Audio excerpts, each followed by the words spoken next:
indépendance, cha-cha, tozumiye. Oki kwanza, cha-cha, tubakidi. Au table ronde, cha-cha, va gagner. Oni panda, cha-cha, tozumiye. Mesdames et messieurs, merci d'être au rendez-vous de votre émission spéciale Bonne fête de l'indépendance à vous toutes et à vous tous qui nous suivez sur ETélé. À la suite donc de cette série d'émissions que nous organisons dans le cadre de la célébration des 61 ans d'accession de notre pays à la souveraineté internationale. Nous nous intéressons aujourd'hui à la période de 1990 à 2016. Cette période marquée par l'organisation de la Conférence nationale des forces vives de la nation qui a donné naissance au renouveau démocratique de 1990 à 2016 où Nicéphore Soglo, d'abord Premier ministre, puis président de la République. Et là, nous étions en 1996. De 1996 à 2006, Kérékou 1, 2, et puis Boni Yayi Létruy qui connaissait peut-être la maison. Nous allons en parler avec le Bénin, cette idéologie du Bénin émergent, puis la refondation. Et là, nous sommes en 2016. Restitution de l'histoire du Bénin aujourd'hui avec nos invités. Adékodou Sylvain Akindes, ancien député, ancien ministre. Merci d'être là ce matin, monsieur Akindes Adékodou. Merci beaucoup. Merci beaucoup de m'avoir invité. Merci d'être là pour nous restituer la vraie, c'est-à-dire votre version de l'histoire. Oui, notre compréhension. Votre compréhension aussi. Avec vous, nous avons Timothée Adalin, aujourd'hui Da Adalin Toti. Bonjour, monsieur le ministre. Bonjour. Bonjour Da, donc. Voilà. Bonjour Da Toti. Bonjour Da. Mes respects. Voilà, vous étiez membre du présidium donc, de la Conférence nationale des forces vives de la nation, ancien député, ancien ministre, ancien ambassadeur, ancien président de la HAC et puis aujourd'hui président de l'association des anciens parlementaires. Merci d'être là sur ce plateau pour nous restituer aussi l'histoire. Merci. Très bien. Et puis avec vous, monsieur Dosiovo Syriac. Monsieur Dosiovo Syriac est enseignant, comptable de formation et puis témoin aussi de l'organisation de cette conférence nationale des forces vives de la nation. Merci de répondre à notre invitation. Merci, monsieur Théodule. Oui. Merci d'avoir pensé à moi pour cette séance. Je suis vraiment ravi et je pourrais apporter ma petite et modeste contribution. Très bien. Alors, nous étions donc, nous sommes en 1990. Le PLPB était acculé par la conjoncture économique inédite, morosité, gabegie, concussion, tous les mots étaient bons pour désigner ce qui se passait. Et le 6 décembre 1989, le PRPB a capitulé en abandonnant le socialisme comme idéologie d'État, d'où la Conférence nationale des forces vives de la nation. Adalin Toti, vous étiez membre du présidium. Nous pouvons comprendre que la conférence nationale était inévitable pour redémarrer le pays. Si vous voulez, en tout cas pour les dirigeants de l'époque, ils ont estimé que c'était inévitable. C'était la seule porte de sortie, même si leur objectif n'a pas été celui que la conférence a atteint. Parce que leur objectif n'était pas celui que la conférence a atteint. Vous aurez le temps de nous expliquer cela. Alors, comment est-ce que vous êtes retrouvé donc au présidium? Beaucoup, c'est... alors là, la conférence a été préparée. Il y a un ami qui dit toutes les choses sérieuses se préparent. La conférence a été préparée. Vous savez que le groupe de ministres, c'était le ministre du plan. Notre ami Dossou Robert, non, il a préparé ça de main de maître. Et vous savez bien qu'il a dit il ouvre la participation à toutes les sensibilités. Nous, on parlait de partis politiques et autres, en clandestinité ou pas et autres. Et c'est lui qui a sorti le mot toutes les sensibilités. Je dis pourquoi il nous appelle sensibilité. Bon, en fait, il a demandé à tout le monde. Et je crois, moi, je lui rends hommage parce que c'est la première fois que j'ai vu différentes, des choses, des gens qui ne parlaient jamais de, par exemple, les francs-maçons, les ceci, les cela. Je les entends jamais dans ce genre de choses. Mais il a réussi à faire sortir tout le monde, les gens en parlaient. Et c'est cette préparation, cette ouverture qui a amené les gens à se concerter. Il y avait des groupes de ceci, des groupes de cela, pour être plus précis, le groupe de Djegbe, le groupe de Kournou, etc., etc. Et les gens se sont préparés et rien n'était au hasard. Rien n'était au hasard. Rien n'était au hasard. Nous aurons le temps de le constater dans le développement, dans le déroulement de cette émission. Monsieur Adekouidou Sylvain Akides, vous étiez au cœur aussi de la conférence nationale des forces vives de la nation. Mais quelle était l'ambiance qui a prévalu dès l'ouverture de cette conférence? C'était important. L'atmosphère, l'ambiance.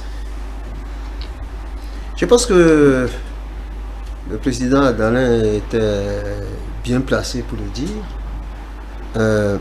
Parce que pour moi, c'est l'ambiance avant qui importe. Puisque c'est cette ambiance qui a déterminé les premiers moments. L'ambiance en avant, il a dit rapidement, je ne sais pas si ce n'est pas un secret, tous ceux qui n'étaient pas PRPB se sont concertés. Tous ceux qui n'étaient pas PRPB se sont concertés. Et donc, ceux qui étaient de l'extérieur, jusqu'avec les anciens qui n'étaient pas des amis. C'est ça. Maga,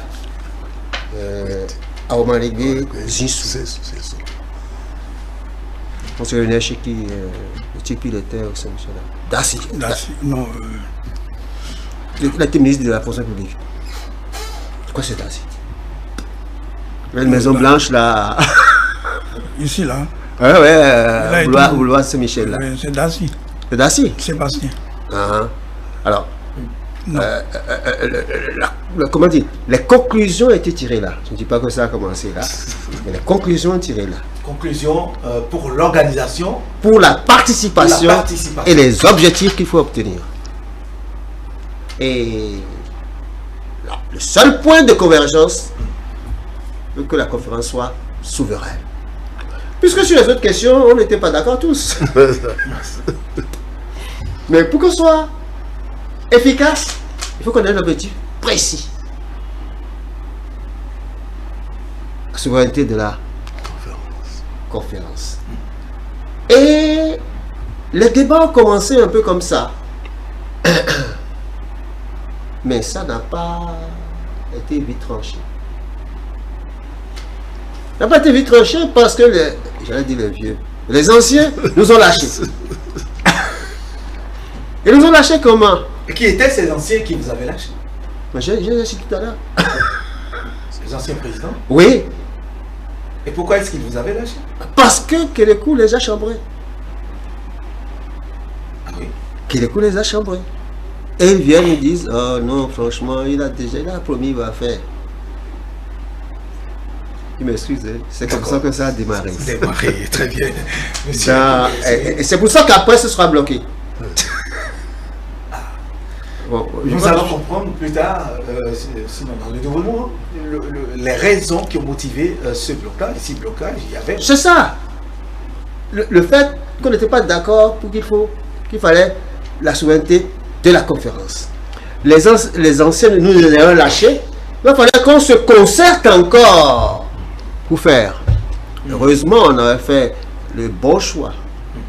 C'est la commission politique là. On est écrasant en nombre. La commission politique, qui était le cerveau même de tout ce qui s'était passé, les décisions qui étaient. Et la décision, c'est qu'ils refusent de travailler si on ne fait pas ça. Les vieux n'y sont pas. Très bien. Merci beaucoup, monsieur Akides. Monsieur Sigaka de Suovo. Oui, avant, quand on a annoncé d'ailleurs la conférence, quelle était la psychologie de la population béninoise dans le temps. Comment est-ce que c'était perçu? Merci, monsieur le journaliste. Je voudrais faire d'abord une précision. Je ne suis pas d'une formation comptable, financière au départ. J'ai été formé enseignant. Vous avez été formé enseignant? C'est avec le temps, après 12 ans d'enseignement, que j'ai changé de carrière avec une formation sur le tas. Devenir comptable, ensuite financier. Voilà. Très bien. Bon, merci beaucoup. Et avant de continuer encore, je voudrais faire une précision. Je voudrais rendre un hommage particulier à mon doyen de Balo, Robert Dossou, comme les deux Qui sont sur le plateau? C'est quelqu'un qui n'est pas à sa première initiative. Depuis Balo, et mon grand frère le connaît, il avait déjà eu une initiative comme ça pour chambarder le lycée Victor Balo en 1958. Ça a créé un gros mouvement. On a dû renvoyer tout le monde d'abord du lycée pour après nous ramener ceux qui avaient leur liste pour revenir. Et ça, c'était Robert Dossou qui avait conduit en tant que... Ça, c'est 1958. 58 avril. Ça a été chaud. Donc, il n'est pas à sa première initiative.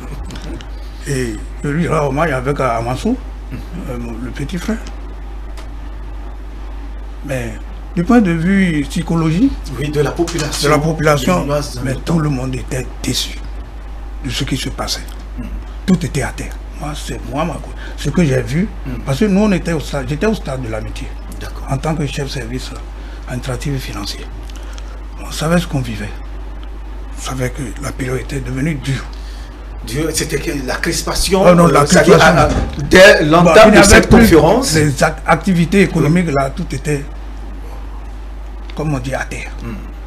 Parce que les prestations qu'on avait, même jusqu'au niveau des sports, où c'était vraiment de la bonne ambiance, ça a diminué. Les gens ne venaient plus, il n'y avait plus de rien pour les animations culturelles, là, non, il n'y avait plus rien.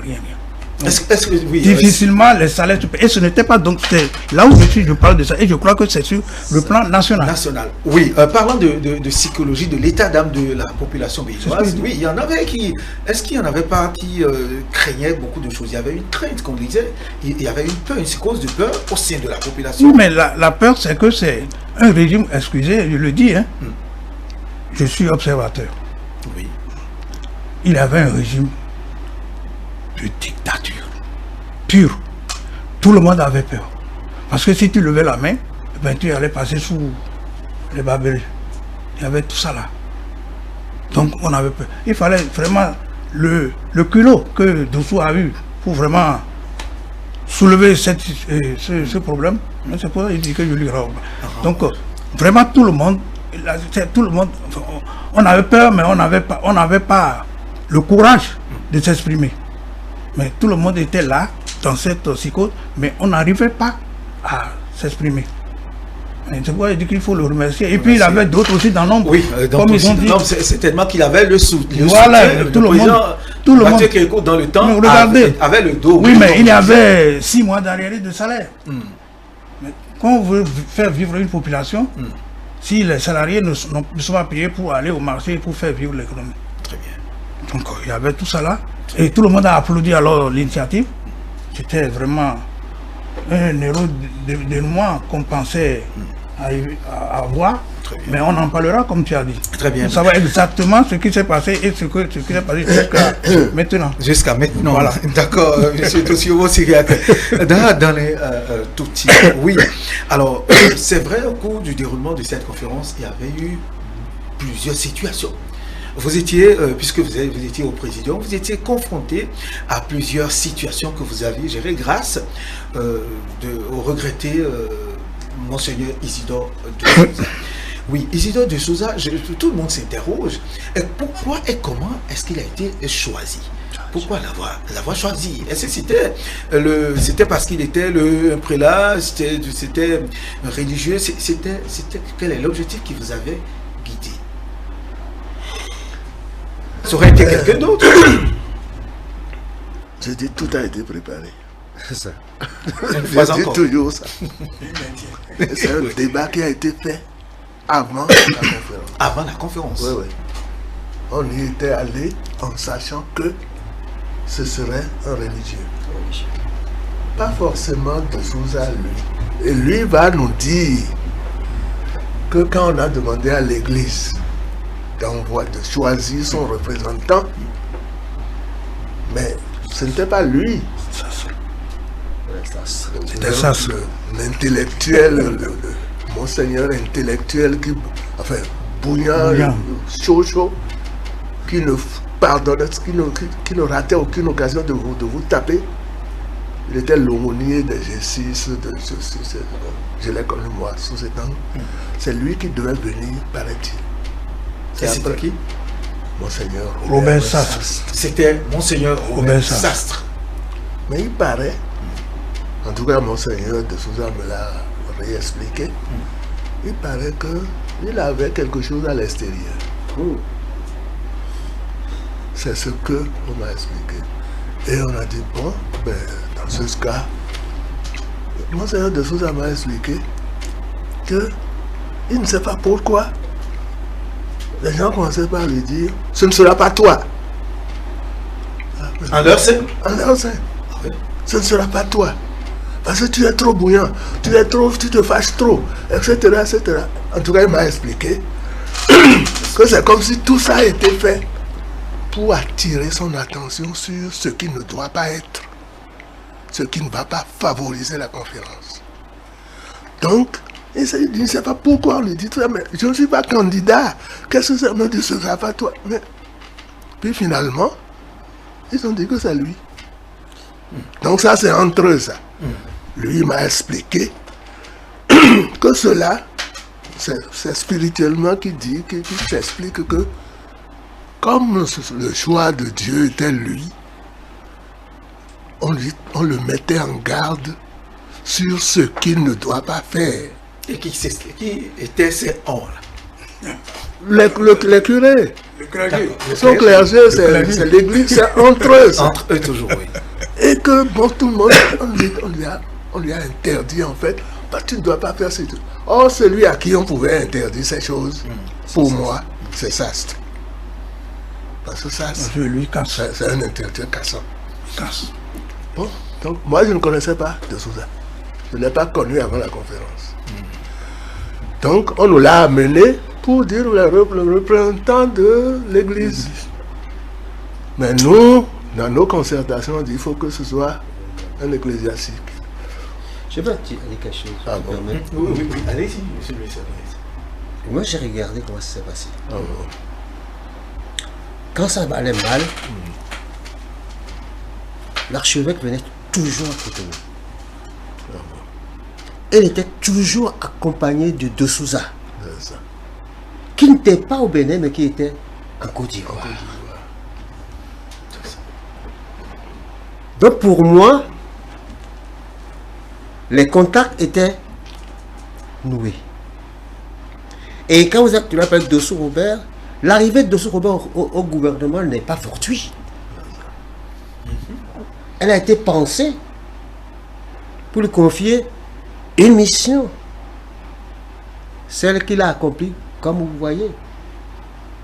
Ensuite, je peux vous dire aussi, le comité préparatoire a eu à discuter de ça.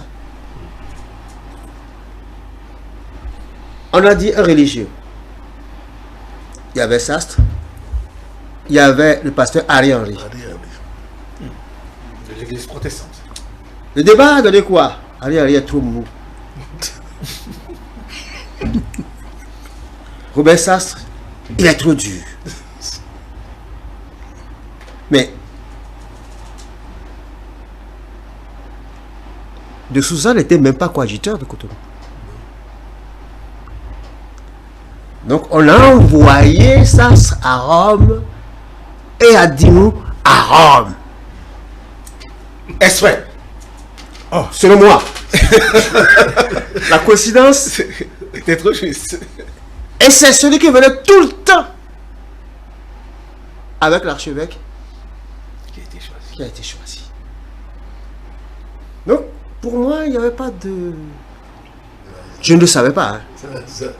Mais après, comme j'ai travaillé dessus, bon, j'ai eu des révélations extraordinaires. D'où celle-là. D'où celle-là. Maintenant, vous avez parlé, on a parlé de l'atmosphère. On l'a rappelé. Oui. Mais c'est une atmosphère de grève. C'est dans la grève illimitée qu'on a dû convoquer ça pour cette conférence. Oui. Quand on il faut ajouter, pour être honnête, les agitations du Parti communiste avec des initiatives osées. Avec des initiatives osées. Osées. En décembre 89,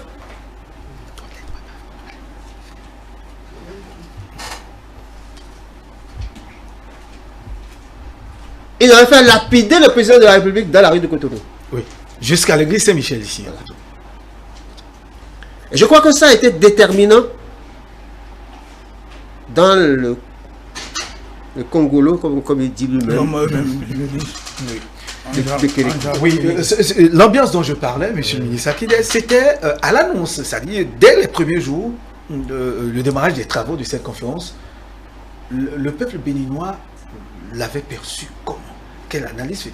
Moi, je peux parler de moi parce que je ne peux pas représenter le peuple. Oui. Je peux parler de ceux vous avez avec qui je suis là. certainement discuté avec on n'y croyait pas. Ouais.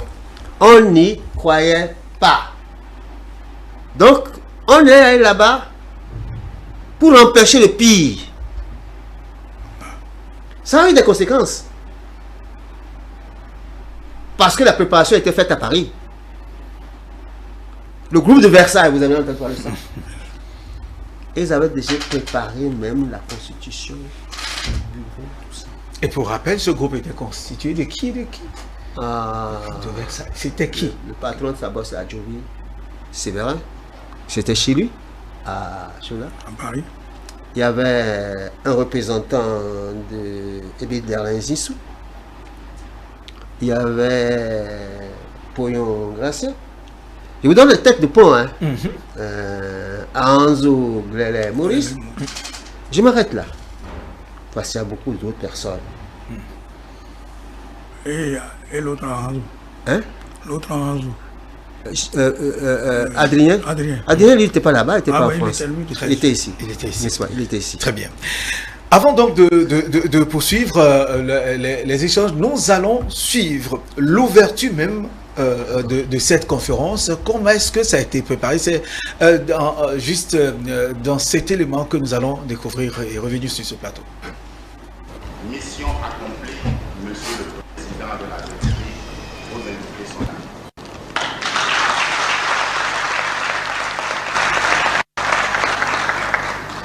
Cette noble, passionnante et délicate mission n'était rien d'autre que de pouvoir réunir toutes les forces vives de la nation béninoise afin de marquer la fin du règne du marxisme-léninisme et donner naissance à la démocratie. Une fois ce pari gagné, il faut faire des concessions et sacrifices en vue de la réussite de la conférence libératrice. Chacun devra sortir un peu de lui-même pour concéder à l'autre. Chacun devra réduire toute dilatation subjective de son moi afin que l'intérêt collectif l'emporte. Chacun devra s'abstenir de penser que seul ses idées, que seul son projet de société demeure l'élément déterminant et exclusif de notre salut commun.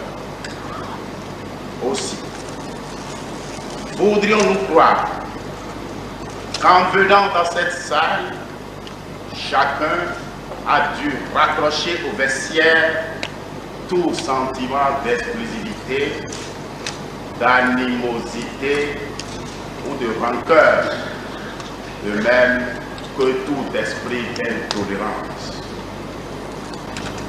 Quant à vous, qui foulez à nouveau le sol de la patrie après une longue absence, nous vous disons bienvenue chez vous dans la paix du cœur et de l'esprit.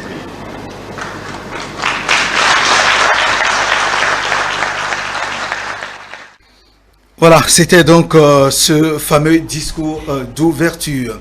Et les signaux étaient prêts, étaient lancés. Ça se voyait de part et d'autre, monsieur Alain Toti.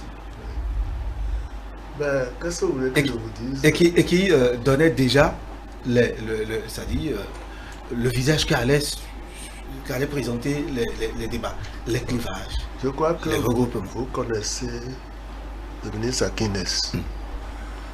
Il a la spécialité de ne pas voir seulement les faits. Tout ce qui est derrière les faits, là, lui, il les connaît. D'accord.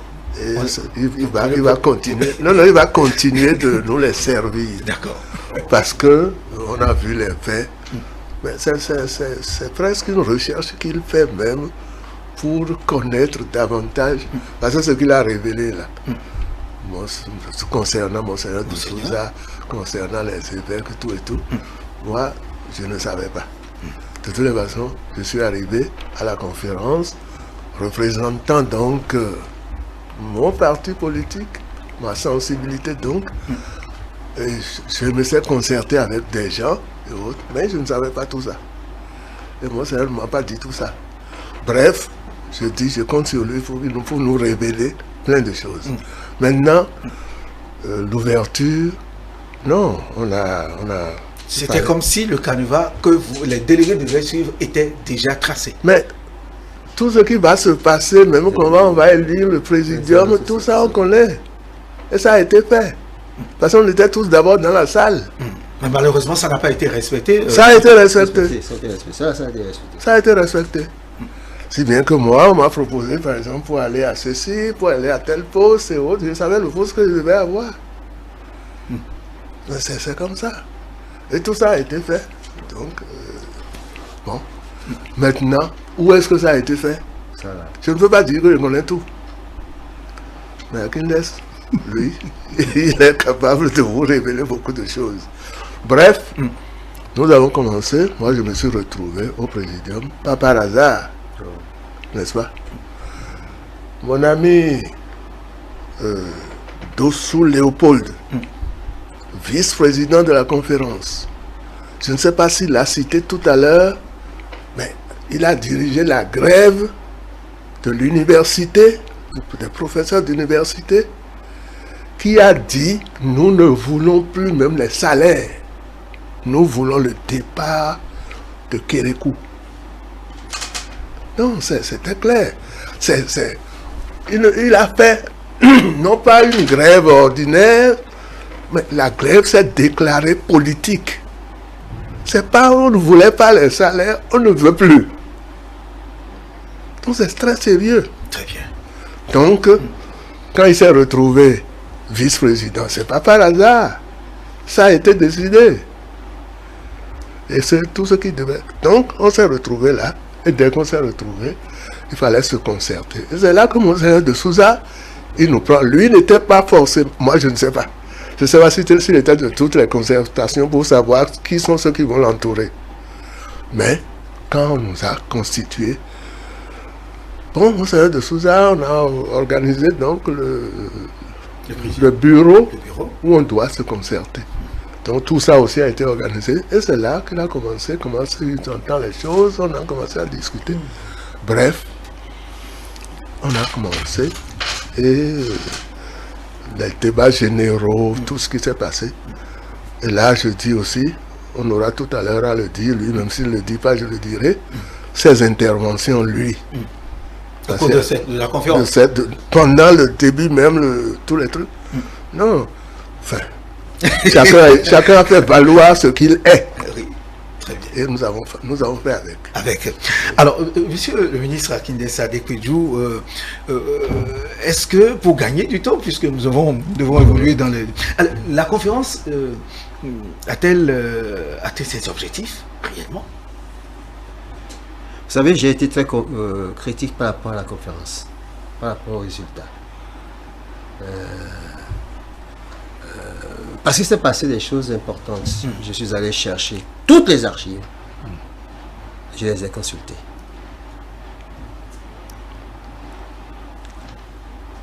Trois choses essentielles de la conférence. Premièrement, la souveraineté. Deuxièmement, toutes les libertés. Troisièmement, le changement complet du régime. Il faut savoir qu'avant ça,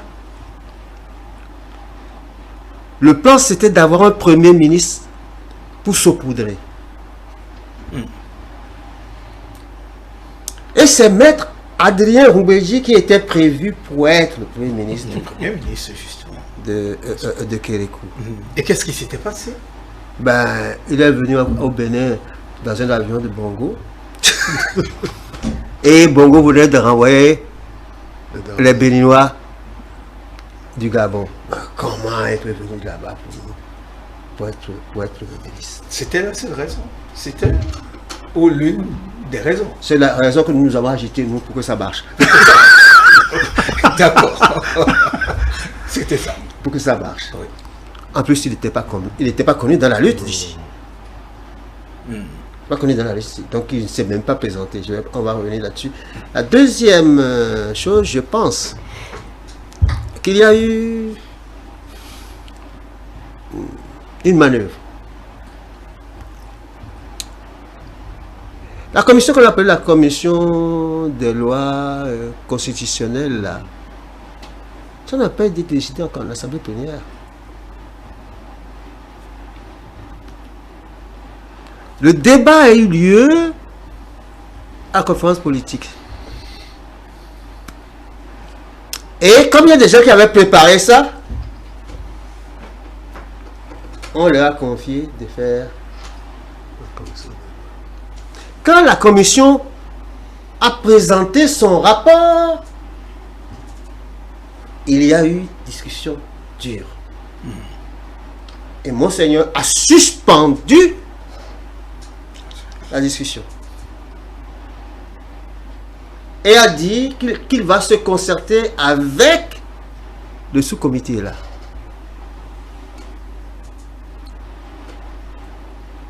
Le résultat n'a pas été porté en plénière parce que ça ne passerait pas. C'est là que je suis un peu gêné, vous, puisque vous me posez une question de fond. Pour moi, l'écrasante majorité ne voulait pas de régime présidentiel. Parce que elle considérait que c'est ça qu'on a vu jusque-là. On venait d'en sortir en plus. Il n'y a pas de raison qu'on veuille encore y revenir. Il n'y a aucune raison. Même le PPB n'a pas voulu dire ça. Mais d'où ça vient?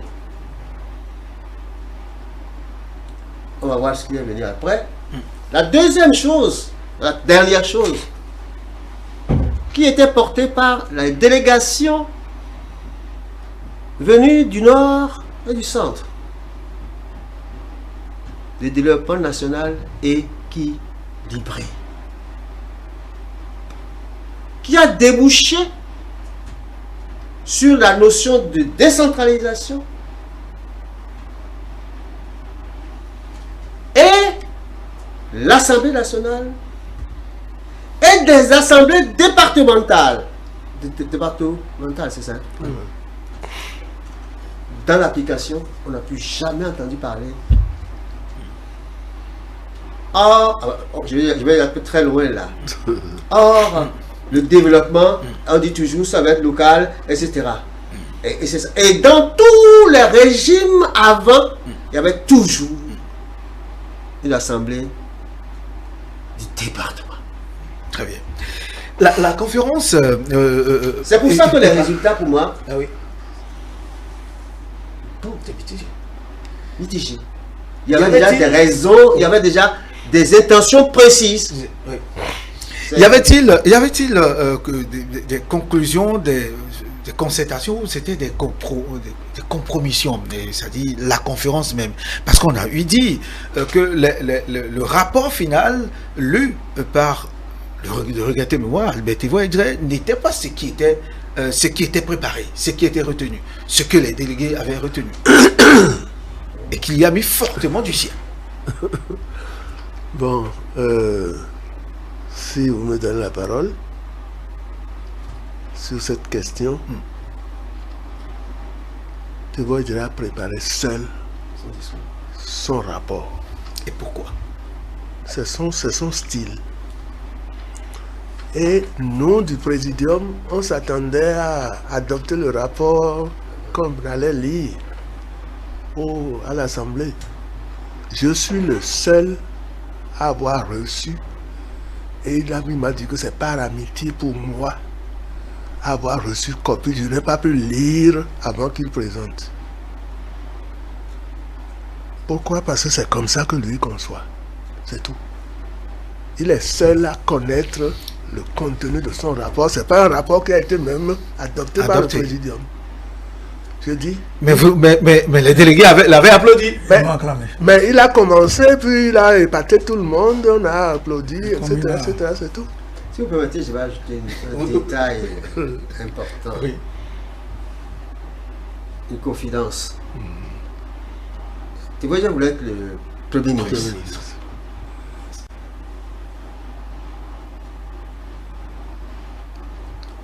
Et le regretté Zinsou lui a dit, si tu es Premier ministre, tu ne seras pas après président. Si tu es président, sois rapporteur. Ça, c'est les confidences des deux, hein, c'est pas. Ça, c'est. Sois rapporteur. D'où il a chialé. Il a son rapport. Quand on lit le rapport et quand on lit les résolutions, il y a un petit décalage. Il n'est pas important, mais il est dans les termes mesurés pour ne choquer personne. Connaissant l'homme. Bon. Même les intentions. Non, c'est comme ça que ça s'est passé. Donc, c'est un bon rapport parce que tout le monde dit, bon, mais on peut penser ceci, comment on peut penser cela. Et ça, c'est bien, ça, quand vous êtes dans une assemblée, vous ne voulez pas qu'il y ait des problèmes. Vous faites un rapport où tout le monde s'y retrouve un peu. Et c'est vous seul qui savez. Très bien. Comment ça va être fait. Et donc, la souveraineté de la conférence a été adoptée. Le président Mathieu Kérékou, après moult consultations, jusqu'à tard la nuit, où on aurait appris que Monseigneur de Souza est allé le voir dans les Filiao, chez lui à plusieurs reprises, et finalement vous a annoncé dans la salle qu'il y a une décision importante qui sera prise et qui calmerait en tout cas les uns et les autres. Monsieur de Survaux, vous l'avez aussi. Et écoutez, vous avez tout suivi. Oui, mais moi, comme je vous ai dit, je suis resté à un autre niveau, cette conférence. Mais les soirs, on discutait avec certains conférenciers, des amis qu'on avait dans le groupe. Voilà. Mais les objectifs de la conférence... Parlant surtout de la souveraineté. La souveraineté, mais c'était une bonne chose. Ça, il faut dire la vérité. Moi particulièrement aussi, mais j'adhérais à ça parce que vraiment j'ai vu que les gens ont fait un beau travail. Parce que j'ai pensé quand même que nous allons sortir de l'ornière maintenant, que ça va aller. Mais personnellement, j'ai été déçu de l'application. De l'application. On va en parler dans la suite. Voilà. C'est l'esprit du Béninois. C'est l'esprit de nous, Béninois. Ça se travaille, ça se feinte, ça se cogne, et puis il y a la méchanceté toujours en dessous. On se connaît, nous sommes quatre ici, on se connaît. C'est notre façon de vivre. Et lorsque le problème vient d'une seule personne... Que voulez-vous dire concrètement sur vous aussi? Nous venons de parler de... Regardez comment on vient d'apprendre que unilatéralement, le professeur Albert Thévoyer, que je connais bien depuis mon lycée, a pris l'initiative de faire lui seul les conclusions et d'aller lire. de quel droit il se permet? Il ne peut pas associer des gens, même s'il a l'initiative. On peut toujours... Nous savions ici sa mémoire, il est le seul, peut-être qu'il a échangé avec d'autres personnes sur son intention, ce qui l'a poussé à écrire, peut-être Adane Toti pourra nous dire quelques confidences, le ministre Akines. C'est simple. Oui. On ne s'assoit pas pour faire un rapport. Ça c'est classique. Le rapporteur, il rédige, mais il y a un comité qui... Justement. Avant qu'on aille... Est-ce qu'il a pu consulter un comité? Voilà. Donc le fait qu'il ait rédigé lui-même, c'est pas un problème. Comme il a une force de frappe verbale, il le sait, tout le monde le sait, mais il s'en fout. Il s'en fout. Très bien. Et il aime s'imposer. Moi, je l'ai connu comme ça, il aime s'imposer. Là, je ne veux pas lésiner là-dessus. Je le connais. Il aime s'imposer. Il a travaillé. C'est la nature de l'homme. Oh ouais, mais très bien. Alors, nous allons évoluer. Et ceci étant, tout compte fait, la conférence a été souveraine. Oui. Vous m'excusez. Vous savez que la conférence devait se finir le 25. Oui. Et que ça a été jusqu'au 28. C'est à cause du blocage de la commission politique qu'on a été obligé de rallonger pour qu'eux ils travaillent. Et on a fini le 28 février. C'est donc les contradictions à l'intérieur, là, je vais dire, entre la majorité des délégués et nos trois anciens présidents alliés à Kérékou. C'était quand même étonnant. Non, c'est pas étonnant. Ils se font confiance. Ils ne sont pas... Oui, entre eux, anciens présidents, mais ils n'ont pas vécu ce que nous on a vécu. Merci. Ça c'est vrai. Alors, monsieur Agapi l'a dit la fois dernière à une émission. Politique. Oui. Mais c'est des gens qui étaient des adversaires politiques, mais qui se voyaient et qui parlaient ensemble. Très bien. Et il donnait l'exemple que le président Apiti allait se faire traiter ses dents par le président Aoumadoué, malgré leur divergence de vue. Voilà comment on peut vivre. C'est pas parce que tu es mon frère que nous avons fait un peu de choses, c'est fini, c'est la fin du monde. Non. C'est ça qui nous manque aujourd'hui. Très bien. Dans Toti, vous voulez ajouter quelque chose? Je voulais ajouter quelque chose. Le club des anciens présidents, là, le groupe de Tirébé avait choisi Théo pour être Premier ministre. Et le groupe de Kourounou, dont Akines et moi, nous étions, nous on avait choisi Soglo. Et comme il a dit, on s'échangeait. On échangeait. Et ils savent que nous ne sommes pas d'accord avec leur choix de témoigner. Alors, ça a été tranché seulement pendant la conférence. Et à la villa numéro 104. C'est la villa de concertation des présidents. C'est la villa de président Maga. Parce que chaque président avait sa villa. Et la concertation se faisait là. Moi, j'ai quitté cette concertation parce que je suis allé au président. Très bien. Mais je me suis représenté par des gens. Non, attendez. C'est pas fini. Alors, comment on va faire? C'est Aoumadoué qui a convaincu le groupe des présidents pour dire que nous les jeunes là, parce que nous on est traités, on était jeunes, c'est pas traité, on était des jeunes par rapport à eux. Il dit, nous on ne connaît rien. Mais si on ne nous suit pas, nous allons foutre la pagaille et c'est ce que nous ne voulons pas qui va arriver. C'est-à-dire l'homme de Bongo. Bon, alors, on dit, mais comment on va faire? On dit, les jeunes là, il faut prendre leur choix, point. Alors, on va dire, bon, ils ont fini par décider, ce n'est plus nous. Puisque nous, on a décidé que ce sera comme ça. sans consulter Soglo. Le noir a dit, ce sera lui. Je ne sais pas s'il y a eu des consultations, hein, parce qu'il y a toujours des choses que je ne maîtrise pas entièrement. Alors, le groupe a décidé, et quand le groupe a décidé que les vieux se rallient à la position des jeunes, on a dit, bon, mais ce ne sera pas eux qui vont proposer.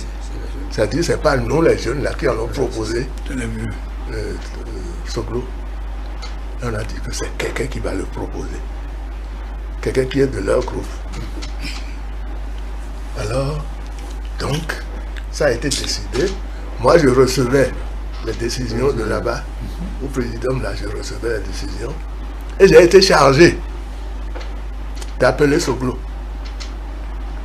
pour lui dire, lorsqu'on va te dire, tu es le candidat, il n'y a pas question de dire, mais la vieille lecture, mais il n'y a rien. Tu dis oui, point.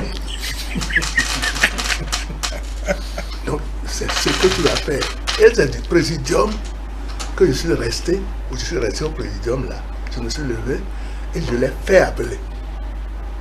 Il est venu au président, je lui ai dit, instruction. Quand on va dire, tu es le candidat pour Premier ministre, tu dis seulement oui. Point. Attends. On était important. Ouais, bien sûr. Je voulais ajouter quelque chose. Quand nous on avait décidé que c'est Soglo, c'est pas par hasard, c'est parce que le SNES avait organisé un séminaire sur le programme d'ajustement structurel. Or, c'est ça qui nous a posé problème. Il avait eu des positions qui nous semblaient logiques pour sauver un peu le pays. Donc, il a. Donc, quand on a pris contact avec lui, qu'il va être proposé, c'est ce qu'il a dit. Je vais lui demander l'avis de mon épouse. Oui, on a appris quelque chose de comme ça. Attends, c'est pas fini. Et là, vous en étiez choqué. Attendez. Non. Attends seulement. On attendait. Tévoisier vient nous dire que ce épouse est contre. Elle est venue rendre compte. C'est ce qu'on lui a dit. On ne vous a pas envoyé mission. On ne vous a pas envoyé en mission. Parce qu'il veut empêcher que la délégation y aille. Donc la délégation est partie. Et Soglo a dit, bon, ça peut aller. Le reste, bon, comme je l'ai dit. Voilà comment ça... Donc c'est des choses... Donc jusqu'au bout, oui. Que tu vois, Dieu... Il a joué. N'est-ce pas? Donc, j'ai dit... C'est C'est important. Ça, suivez bien. Lorsque ça a été décidé que c'est quelqu'un qui va proposer Soglo, donc quelqu'un a accepté. Et dans la salle, candidat, Premier ministre, il n'y avait pas de candidat. Enfin, je ne sais pas si... C'est comme ça. Oui. En tout cas, proposition, quelqu'un se lève, et à son âme, n'est-ce pas? Soglo. Mais la délégation de Porte-Nouveau, c'est-à-dire précisément Madame Assi, a failli l'avaler. Comment lui, Tévoisier de l'OME, va être celui qui va proposer Soglo, alors que comment lui, quelqu'un va proposer Soglo, alors qu'il sait que c'est Mbedi qu'il voulait. Mbedi n'était plus en mesure de parler. Mais ça a été le calvaire pour quelqu'un. Voilà. Finalement, le Nicéphore Dieudonné Soglo a été élu Premier ministre. Et donc, il fallait redécoller l'économie béninoise dans le temps. Renouveau démocratique, oui, monsieur Dessus, de la transition à la présidence de la République, est-ce que véritablement Nicéphore Dieudonné Soglo était à la hauteur de la tâche qui lui était confiée? Moi, personnellement, je dis oui, tout de suite, sans emballage. Parce que moi, comme je vous ai dit, je ne suis pas un politicien que je dis déclaré, on en a discuté tout à l'heure. Mais au moins, je suis la politique. Et j'ai mon point de vue. Mais moi, enfin, pour moi, j'étais satisfait de sa primature. Avec tout le programme qu'il a battu, tout ça là, il faudra comprendre qu'il a fait un effort. Contrairement à tout ce qui se passait jusqu'alors. Jusqu'alors. Voilà. Très bien. Donc voilà moi mon point de vue. Et vous savez, il avait une situation, tout le monde l'a décrit tout à l'heure, il avait une situation vraiment invivable. Mais il a pu relever quand même un défi. Il faut lui rendre cet hommage au moins. Très bien. Parce qu'on ne peut pas être parfait. On ne peut pas être parfait. Nous tous qui sommes ici, nous avons nos défauts, chacun. Hein? Donc quelqu'un qui fait un effort, il faut quand même le louer. C'est de dire, bon non, on veut, il ne peut pas tout faire. Il ne peut pas satisfaire tout le monde. Mais il a pu mettre au moins l'état délabré des finances publiques là, un peu en ordre quand même. En ordre. Voilà. Est-ce que c'était ça, M. Arquides, est-ce que c'était son ancien poste, sa couverture, je dirais sa carapace d'ancien fonctionnaire, ancien fonctionnaire de la Banque mondiale qui l'avait mis en confiance, qui a fait que tous les partenaires avaient commencé. Pourquoi vous avez proposé ça? Vous avez posé là deux questions. Pourquoi vous avez proposé La première question, c'est c'est la transition. Oui. L'action de Soglo dans le développement, ce n'est pas la transition, c'est la partie à la fin de la transition. Donc, je vais répondre d'abord à la première, je peux répondre à la seconde si vous voulez. La première. Qu'est-ce qu'il y avait à faire? Adopter la Constitution, les institutions, etc. C'était ça, l'essentiel, et obtenir la paix pour que le travail recommence. Comme on a déjà obtenu la conférence nationale, pourquoi on va faire la grève? Donc, la grève est levée. Maintenant, il faut rédiger la Constitution, etc. Bon, il y avait quelques questions. Mais je dois dire une chose que je ne peux pas occulter par honnêteté.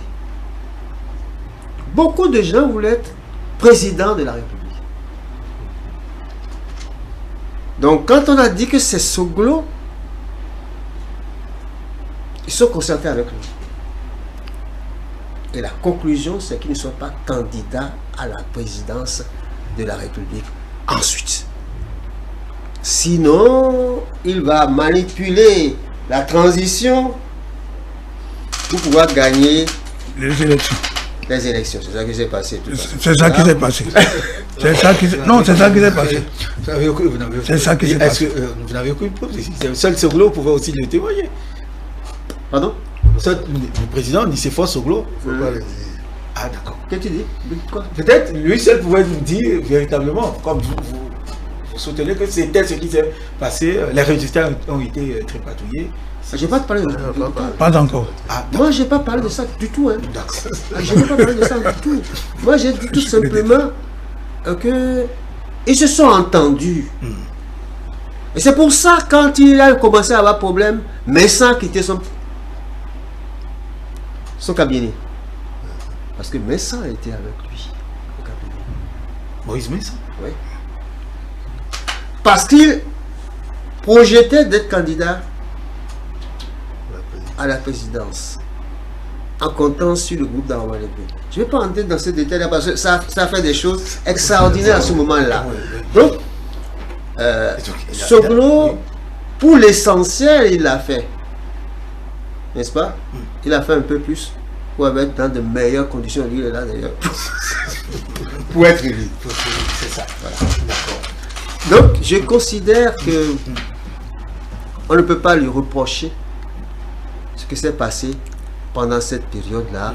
Bon, il y a tout compte fait, il y avait déjà les salaires disponibles. Mais si on doit parler réellement du travail, c'est ce qui a suivi après.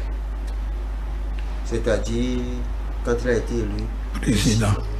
Je ne parle pas de comment. Si je dois dire que comment il a été président, je ne ferai que rappeler votre collègue là, de Touchou là. Fallait. C'est pas Fallou. Son tête, de l'intérieur. Son aveu. Très bien.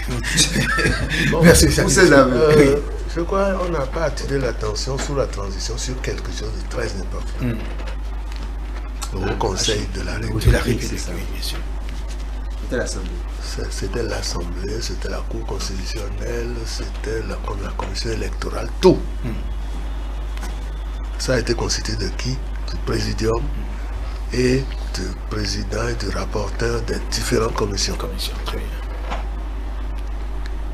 Donc, Monseigneur de Souza, il était le débat pour savoir si Soglo peut être candidat ou pas et autres. Mais tout ça, ça a été, même avec Kérékou, ça a été discuté. N'est-ce pas? Au point que on en est venu, c'est-à-dire la transition c'est quelque chose d'autre, comme il a dit. Parce que Soglo lui-même, il fallait le guider, il fallait il était entouré. Parce que dire que c'est lui, non, la transition, tout se décidait au Haut Conseil de la République. Kérékou, il venait, Soglo, il venait comme Premier ministre et on discutait. Il s'est passé quelque chose. Quoi? Dites-nous. À ce Haut Conseil de la République, Oui.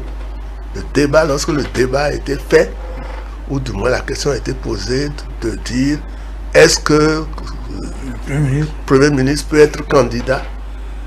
Celui qui a fortement dit que c'est comme ça, c'est la décision, et il a été décidé que ça finalement n'a pas été décidé.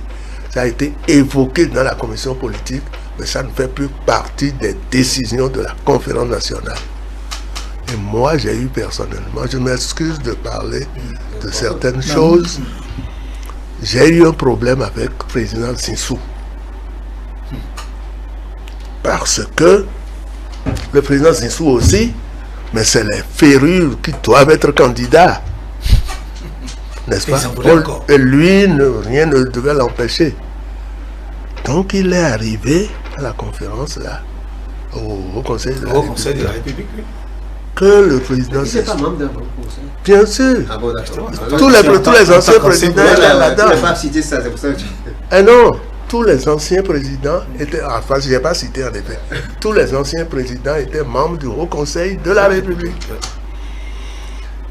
Alors, le problème avec Théo Etré, d'abord a été que lui, il soulevait que il a été dit que si on est Premier ministre, on ne peut plus être candidat à la présidence de la République après la transition. Et ça a été balayé, on dit. Ça a été évoqué à la commission politique, mais ça n'a pas été retenu par la conférence nationale. Donc ça fait un. Deuxièmement, il s'est posé le problème de savoir si Kérékou pouvait être candidat. Si Kérékou aussi pouvait être candidat à la présidence de la République. Et le point de vue de Monseigneur de Souza, en parenthèse, j'étais encore secrétaire général du Haut Conseil de la République, Oui. après l'avoir été, et c'est Olo qui était mon adjoint. Très bien. Donc, nous avons fait délégation pour aller voir Kérékou, pour lui dire, écoutez, président, ça c'est le point de vue de Monseigneur de Souza. Pour qu'on ait la paix, il faut que toi, président, tu ne sois pas candidat. Et il faut que Soglo aussi ne soit pas candidat. Non pas parce qu'il avait été décidé, mais il faut. Alors Kérékou qui nous regarde, il dit, c'est ça votre démocratie. Votre démocratie exclut des gens pour être candidat. C'est le peuple qui décide. Donc lui, quand lui il a refusé, Soglo dit, mais pourquoi moi aussi je ne serai pas candidat? Donc, ça aussi a été décidé. Et ça, c'est l'insistance de Kérékou pour dire, lui sera candidat. N'est-ce pas? Et j'évoquais le problème avec le président Zinsou. Ça, c'est à une autre étape, c'est pour ne pas rater. Il y avait un problème, je ne sais plus exactement lequel. Et le président Zinsou a dit, il y aura de l'affrontement. Ah, j'ai pris la parole, j'ai dit, il y aura de l'affrontement. Affrontement comment? Toi, toi, président Zinsou, on était très amis. Toi, président Zinsou, tu as la réputation d'envoyer donc des tueurs à gages dans la rue. Et tu veux affrontement dans la rue. On dit, tu as fait tuer des gens dans le temps et autres. et on va avoir affrontement maintenant. Il dit non, que c'est pas ça qu'il voulait dire, il voulait dire affrontement des idées. Il a dit comment affrontement des idées. Et il s'est fâché. Zinsou s'est fâché. Pour dire que la personne qui était mieux placée pour le comprendre que c'est moi, parce qu'il discutait beaucoup avec moi, et que c'est moi qui veux l'accuser d'affrontement sanglant dans la rue, et que si moi je ne le comprends pas, plus personne ne le comprendra. Donc il demande à Monseigneur, il démissionne de notre au Conseil de la République. Après son discours, et il prend le chemin. Il veut sortir. Très bien. Et il a, attendez, il est en train de sortir quand Monseigneur de Sousa a dit, Président Zinsou, il s'est arrêté. Alors Monseigneur de Sousa a dit, bon, retournez à votre place. Sans explication. Et, sagement, il est aussi retourné à sa place. Point. L'incident était clos. Alors, c'est pour dire qu'il y avait des moments chauds. Mais Monseigneur avait la main. Alors, finalement, Soglo est devenu président. Oui. Vous avez suffisamment expliqué pour ceux qui doivent comprennent déjà le contenu. Ce sont là les intrigues politiques qui ont lourdement pesé dans la balance. Alors, est-ce que de 1991 à 1996, Dieudonné Soglo avait réussi sa mission, la mission qui lui était confiée?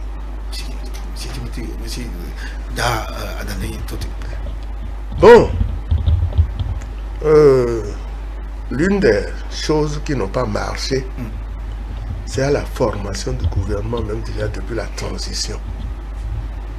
Et c'est ça qui a créé, disons, les grandes tensions entre Tevoidre et Kérékou. Et Soglo. Soglo avait promis à Kérékou qu'il serait dans le gouvernement. À Tevoidre? Pardon, à Tevoidre qu'il serait dans le gouvernement. Tantôt on a dit à l'éducation, tantôt on a dit, en fait, au plan... Il y avait plusieurs propositions. Par finir, et c'est le Haut Conseil de la République qui devait accepter le gouvernement. Soglo n'a plus proposé. Et pourquoi, selon vous? Quelle était Parce que les gens les gens l'ont convaincu que si Tevoidre planton dans son gouvernement, il va le renverser. Ça c'est... Alors lui aussi, il a pris peur. Il faut qu'il ait un gouvernement qu'il puisse diriger, maîtriser. Et qu'avec Tevoidre, il ne pourra pas maîtriser. C'était vrai? C'est vrai. Bon, en tout cas, moi je confirme aussi. Je confirme, il ne peut pas. Je confirme. Il ne pourrait pas, Soglo? Il ne pourrait pas contenir... Bon, donc par rapport à ça fait un. D'accord. Deuxièmement, oui. Soglo, il a un petit défaut. Quand vous allez le voir pour un problème, c'est lui qui vous dit son problème à lui. Donc vous pouvez finir l'audience avec lui sans que vous ayez abordé votre problème. Donc il y a ça. Et deuxièmement, il dit la même chose à tout le monde. C'est-à-dire il n'y a pas d'opposition. Enfin, n'importe qui vient, il dit la même chose. Donc en plus de tout ça, le travail était quand même fait parce que d'autres faisaient le travail, les partis politiques qui avaient des gens au gouvernement et autres. Non, on faisait le travail pour lui. Et lui, il allait jusqu'à dire que lui, il n'aime pas la politique, il n'a pas une fonction politique, il a une fonction économique. En tout cas, c'est à moi qu'il l'a dit. Et moi, je lui ai dit comment? Président de la République, c'est une fonction économique. Il dit non, que c'est sa femme qui s'occupe de la politique. Alors on dit, qu'est-ce que ça veut dire? Enfin bref, est-ce qu'il y croyait, est-ce qu'il s'amusait et autres? Tout ça, il y avait un bon entourage. Il y avait des gens qui étaient décidés à ce qu'ils réussissent. Je ne vais pas m'étendre sur le rôle disons, de ces défenseurs acharnés que nous étions. Je ne vais pas m'étendre dessus. Mais tout était préparé aussi pour que rien ne le soit laissé au hasard. Et qu'est-ce qui a été à la base donc, de son échec en 1996, monsieur. C'est intuitif. Il faut savoir. C'est intuitif selon ce qu'on a dit, ce qu'on a dit allez-y, de Albert Thibaudier. Mais moi, nous, la rue, ce qu'on a appris, mais c'est Thibaudier qui est à la base, c'est ce que nous on a appris. C'est Thibaudier qui est à la base. de son échec. Parce que bon, celui qui est parti chercher, il paraît qu'il est fou.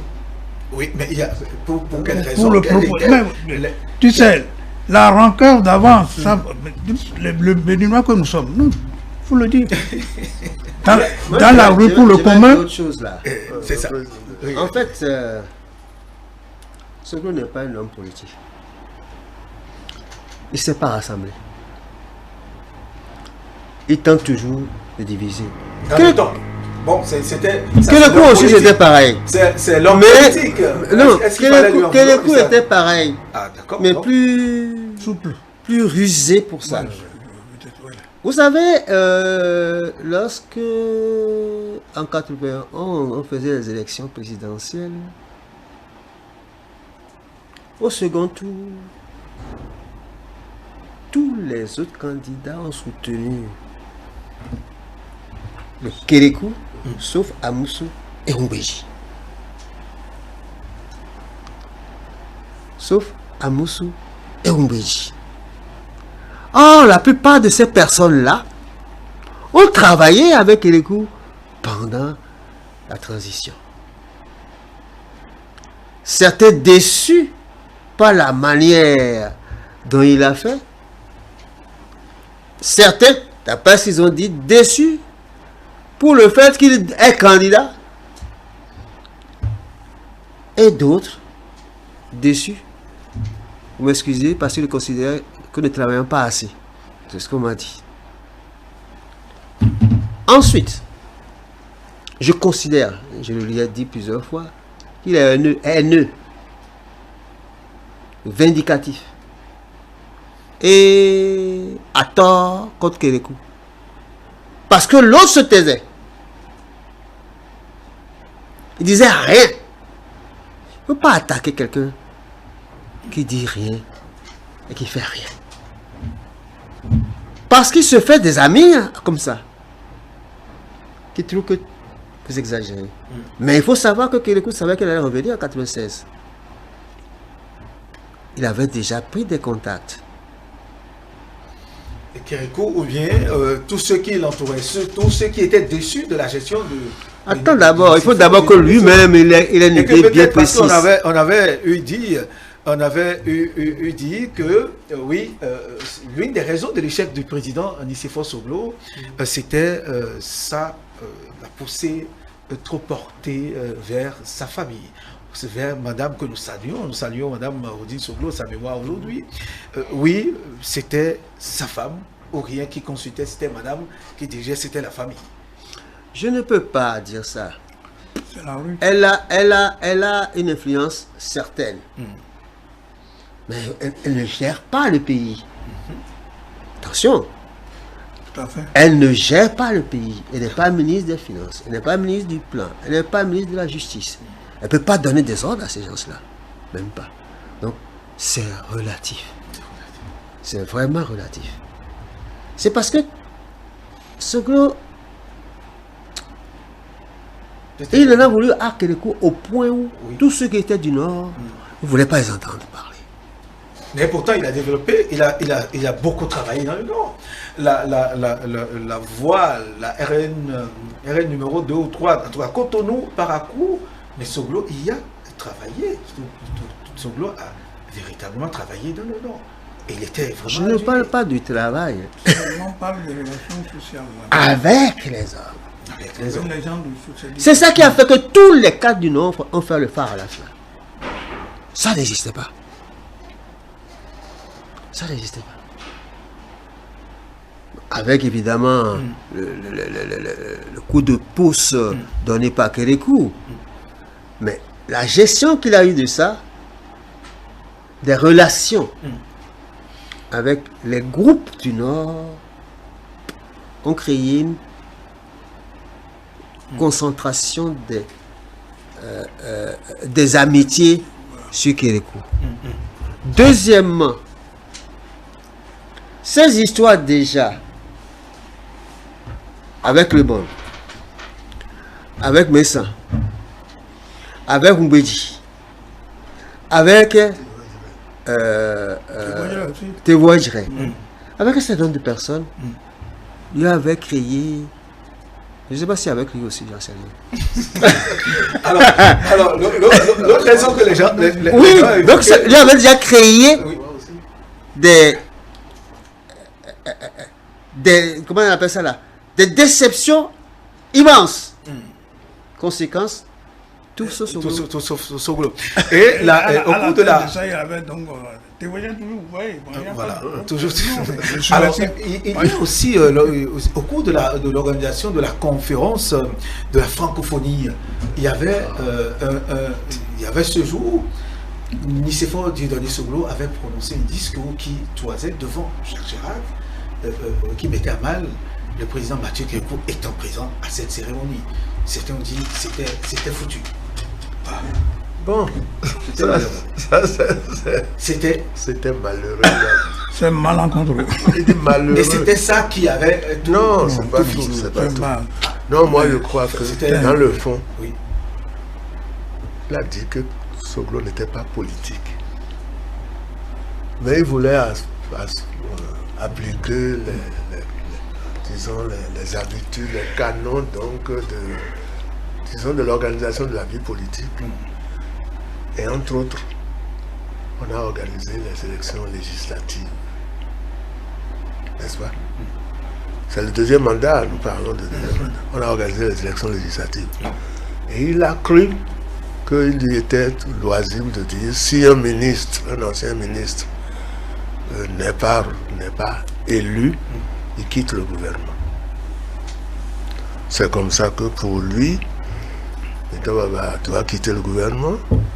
Moi, je dois quitter le gouvernement. Enfin, moi, j'avais déjà... Je ne connaissais pas. Bon, donc, pour lui, c'est les résultats des élections législatives qui déterminent qui doit rester au gouvernement ou pas. Et non ce qui était tout pour lui. En tout cas, moi, je parle de mon cas, le ministre a dit peut-être que moi aussi j'étais déçu. C'est pas une affaire d'être déçu. Moi, j'ai quitté le gouvernement. J'ai quitté, on me l'a signifié le jour où je dois quitter. Bon, il y a d'autres choses qu'il ne faut pas que je dise. Mais j'ai quitté le gouvernement avec, non pas le sentiment que je devais y rester, j'étais déçu et autres, mais un journal a sorti une caricature qui a montré que on m'a chassé. Alors que Soglo m'a chassé. J'ai dit c'est très bien. Ça veut dire que c'est pas moi qui l'ai lâché. Ça veut dire que c'est lui qui m'a chassé. C'est bon comme ça. Et un journal est allé un peu, pendant qu'on organisait le deuxième tour, elle s'est approchée de moi pour dire si Kérékou et Soglo arrivaient au deuxième tour, pour qui je vais voter? Alors, moi j'ai répondu très simplement, on venait de faire la démarche. Oui, c'est ça. On venait de faire la démarche. On dit, pour qui je vais voter? Et j'ai répondu que je suis membre d'un parti politique, l'UDFP.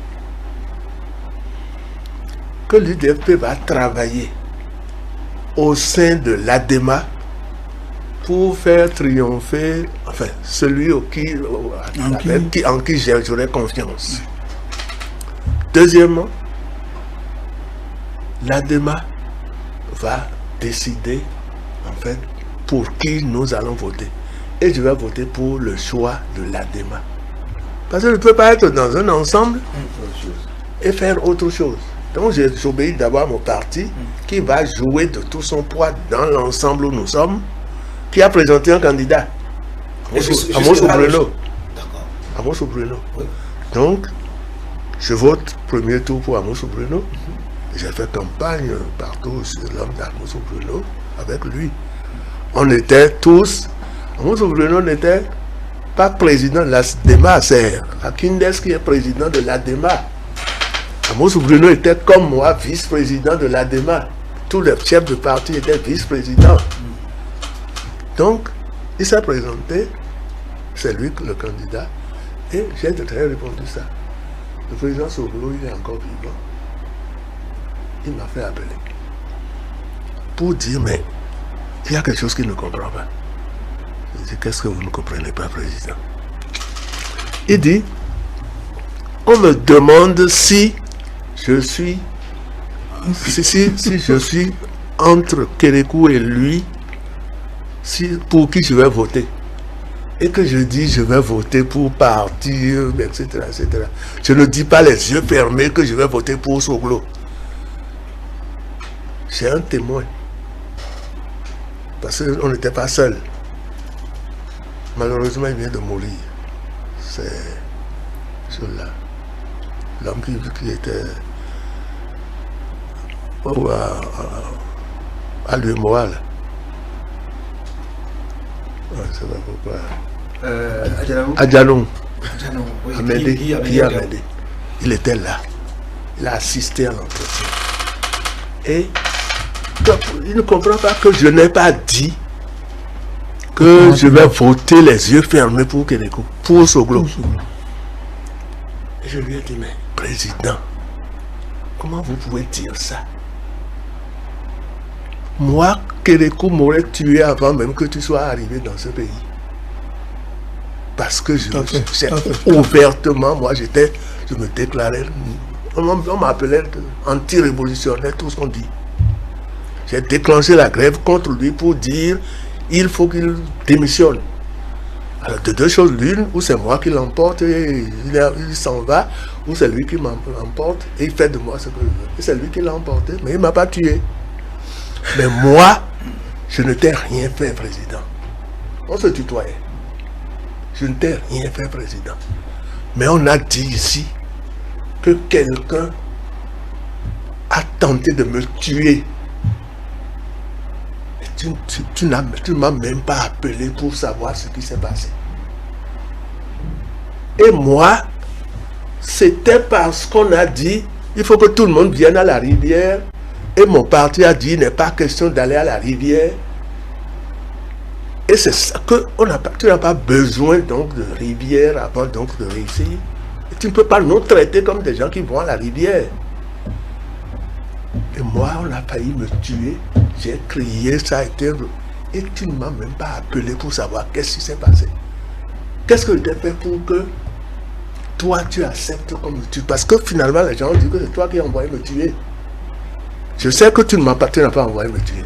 Mais quand moi, on a dit qu'il fallait... C'est l'histoire de Saint-Houé, vous connaissez? Oui, bien sûr. Alors je dis ça. Soglo me dit, mais qu'est-ce que ça veut dire ça? Que c'est une histoire entre deux amis. Et que lui ne se mêle pas de notre histoire. Je dis, histoire comment entre deux amis? Très bien.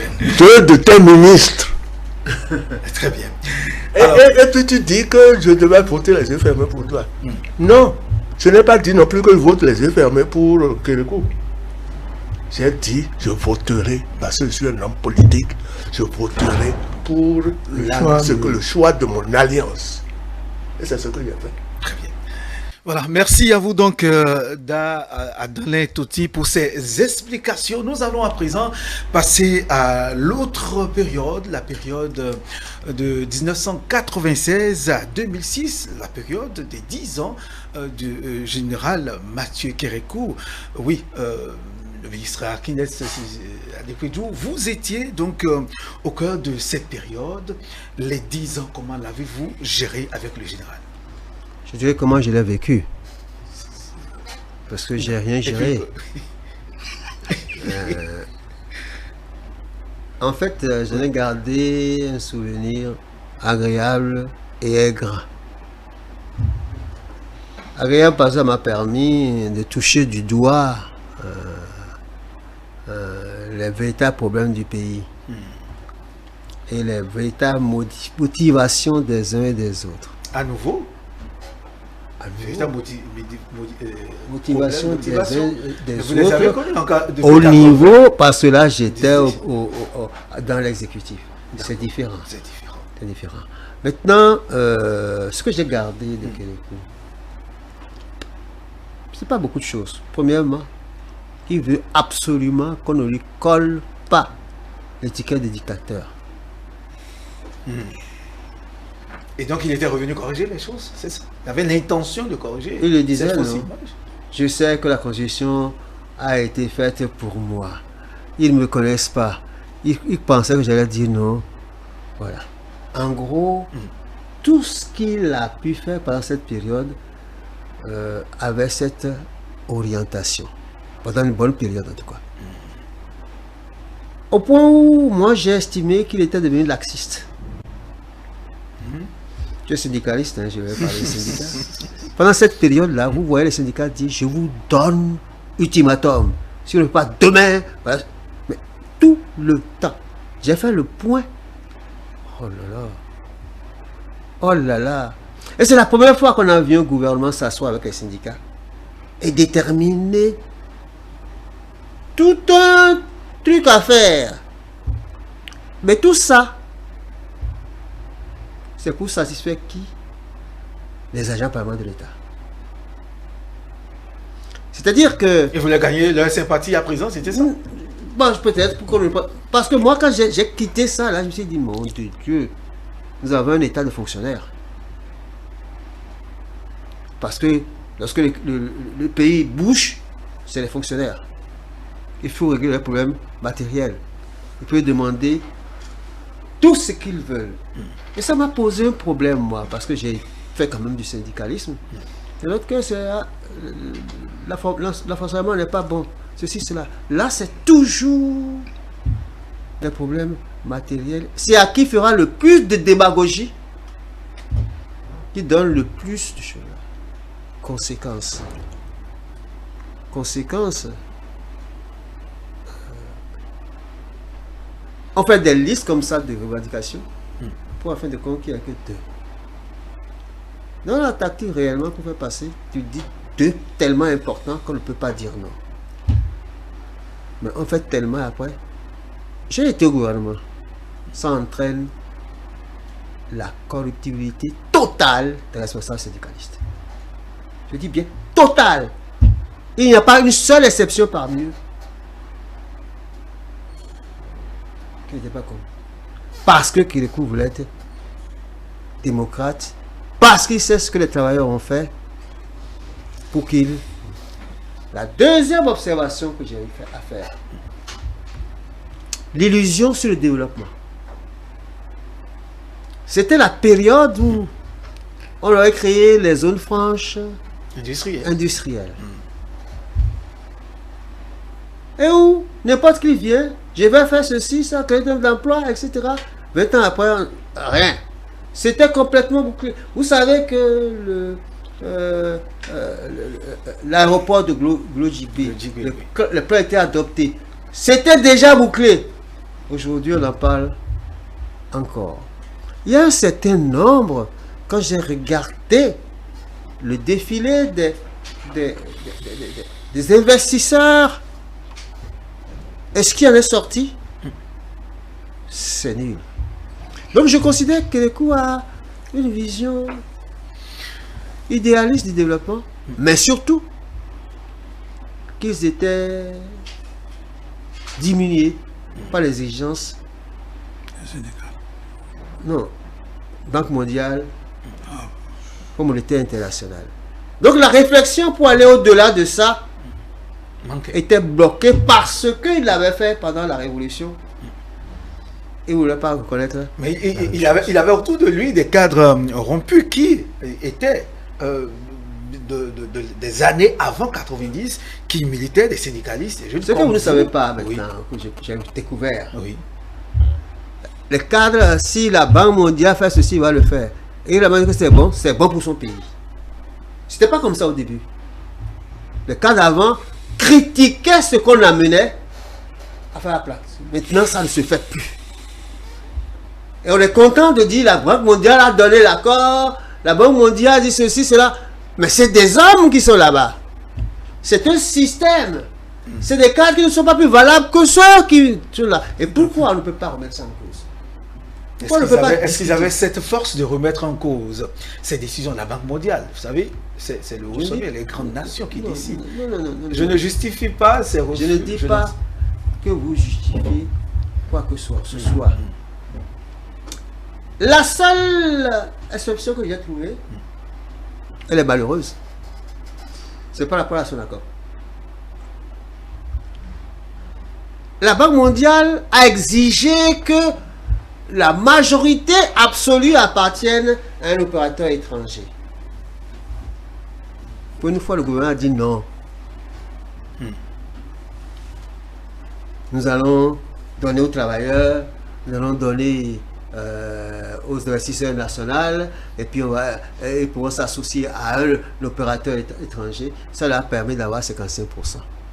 Pourquoi c'est malheureux?